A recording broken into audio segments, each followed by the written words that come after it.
Tak Kalau jawi baca Riyadhus tadi. Shalihin sampai habis pun dia kata tak ngaji tasawuf. Itu jadi masalah. Sebab Padahal dia bagi dia tasawuf tu satu ilmu lain.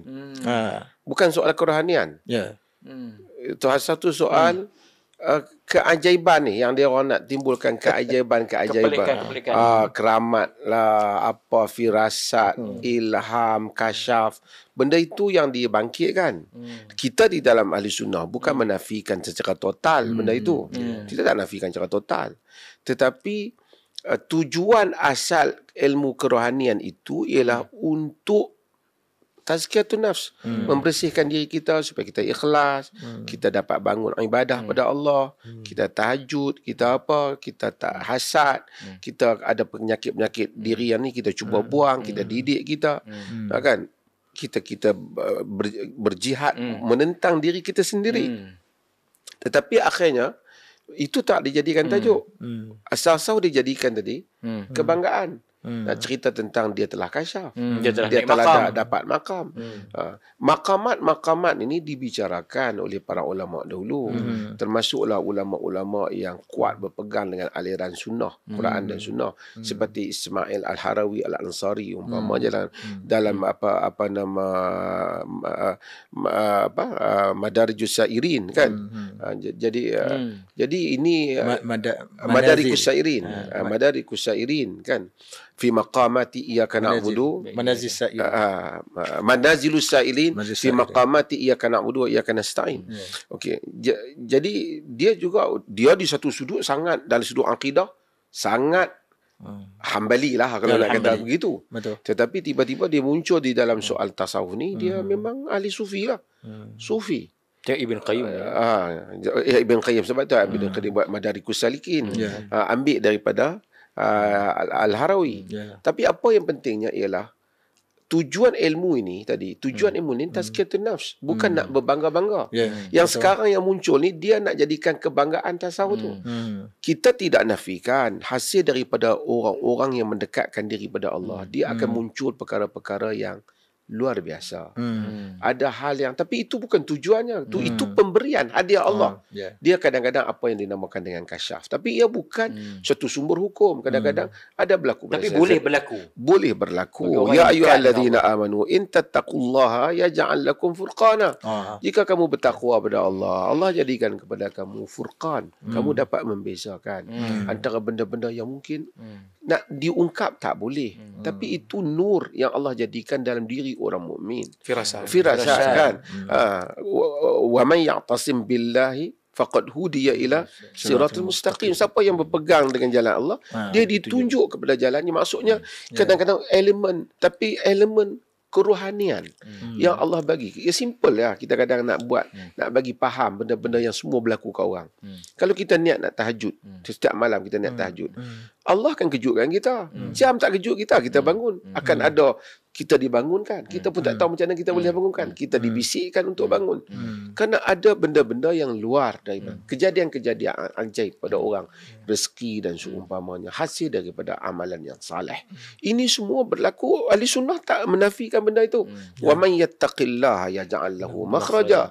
Siapa yang bertakwa pada Allah, Allah jadikan untuk dia jalan keluar. Bahkan jadi dalam hadis yang Bukhari kan,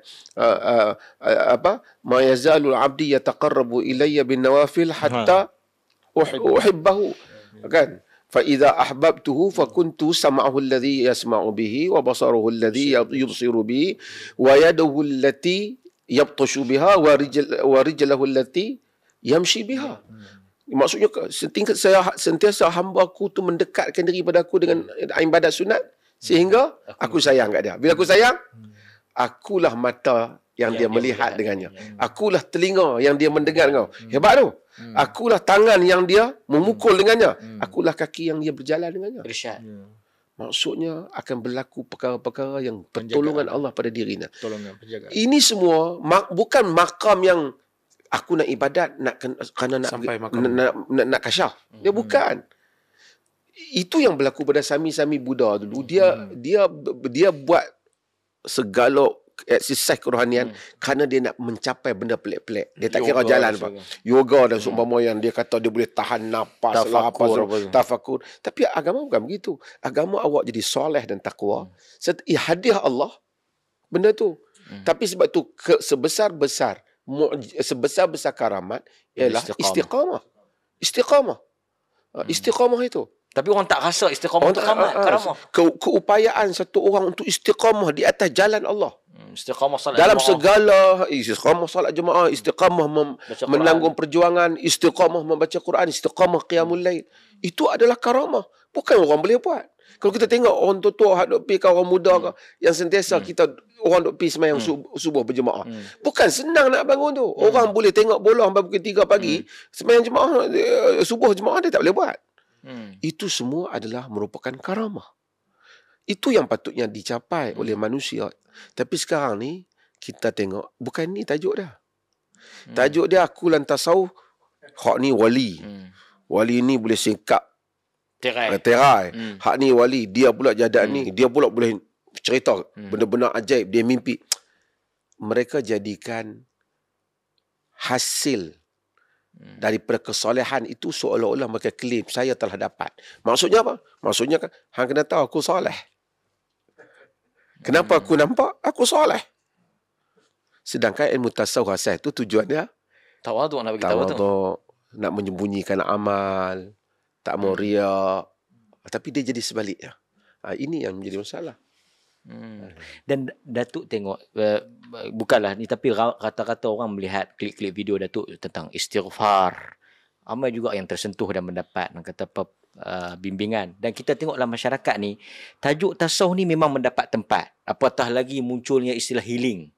Healing ni kan nak mendamaikan, nak mencari ketenangan, sehingga kelompangan kelumpungan perkataan tak tepat. Okay. Tak apa sebab lebih taraf boleh tegur. Kan Mustahil tak? Sehingga Tak mustahil boleh. Sehingga masuknya ruang-ruang untuk orang yang ambil kesempatan kan. Seperti itulah, tengok klip video mari aku bimbing tanganmu ke jalan syurga. Tiba-tiba dia nak ajak perempuan tu berzina kan. Dia ada dua golongan. Satu golongan melampau dalam masalah kerohanian. Dia tak mau fikir dalil apa, dia kira nak rohani dapat benda ajaib, tok guru dia buat salah ke, tak sama dengan Quran dengan sunnah ke, mukhalafah dengan kitab dengan sunnah ke, menyanggah kitab sunnah, tak penting. Yang penting ni tok guru rohani pakai serban, duduk berzikir, duduk, itu satu hal. Satu golongan lagi dia melampau, dia macam menafikan terus. Dia tak maulah cerita masalah kerohanian ni, dia macam-macam menafikan karamat awliya, dia menafikan kurniaan Allah ni, ilham dia nafikan langsung. Sehingga dia nafikan langsung seolah-olah sedangkan benda tu berlaku. Ada sabit dalam Quran, ada sabit dalam sunnah, sabit dengan pengalaman sahabat, tabi'in, benda-benda tu. Dia yang ni dia nafi. Dia dry saja. Dia hanya tahu masalah betul dan salah. Dia fiqh dia macam mana cara nak angkat tangan, macam mana dia tak bincang. Yang Al-Ghazali tadi rahimahullah, walaupun ada benda yang dikritik dalam bukunya, tetapi itu yang dia maksudkan Ihya Ulumuddin. Dia nak menghidupkan balik ilmu agama itu. Maksudnya ilmu agama tu bukan dry macam tu, bukan kering macam tu. Dia mesti ada elemen mendekatkan takarub pada Allah tu. Itu yang dia nak bawa. Tapi akhirnya jadi yang ni hanya nak bahas Rasulullah macam mana tangan. Baguslah di sudut ittiba' sunnah tu. Tapi isinya tak diisi. Kosong. Kosong. Yang betulnya apa? Yang betulnya kerohanian ni ikut Quran dan sunnah. Pengalaman kerohanian juga boleh diterima kalau tak bercanggah dengan Quran dan sunnah. Guru-guru yang mendidik, membentuk rohani juga boleh diterima kalau zikirnya itu Quran dan sunnah. Tapi dia bimbing kita. Mungkin anak murid ni baru masuk Islam, terus nak sembahyang tahajud sampai tidur 2 jam, mungkin dia bimbing. Dia hari ni hang sembahyang sejam dulu, ataupun hang amal zikir ni dulu. Berdasarkan pengalaman dia, berdasarkan pengalaman kemanusiaan. Dan kemudian ada juga benda-benda yang berlaku dalam diri kita ni, benda-benda kerohanian. Misalnya, tapi dia tak boleh jadi hukum. Kita tengok satu orang datang. Allah singkapkan dalam diri kita, kita tahu dia ni penipu. Tapi kita dalil tak ada.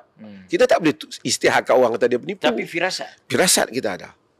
Untuk diri kita, kita tak mau. Tapi kita tak hukum dia dan kita tak tomah dia. Kita tak istihad dia penipu.